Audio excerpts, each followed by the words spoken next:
Hey everyone, in this video we'll be showing you how to fix your privacy settings on TikTok. Now, by default, TikTok has a lot of settings on that can leave you very vulnerable. So, here are some settings you should turn off if you want to be more of a private person.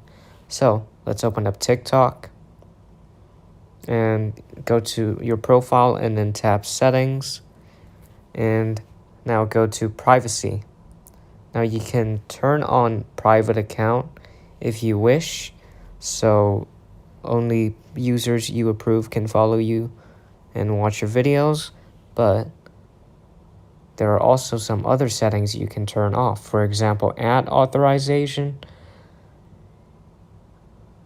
and then downloads off so people can't download your videos, and comments you can switch to no one so no one can comment on your videos,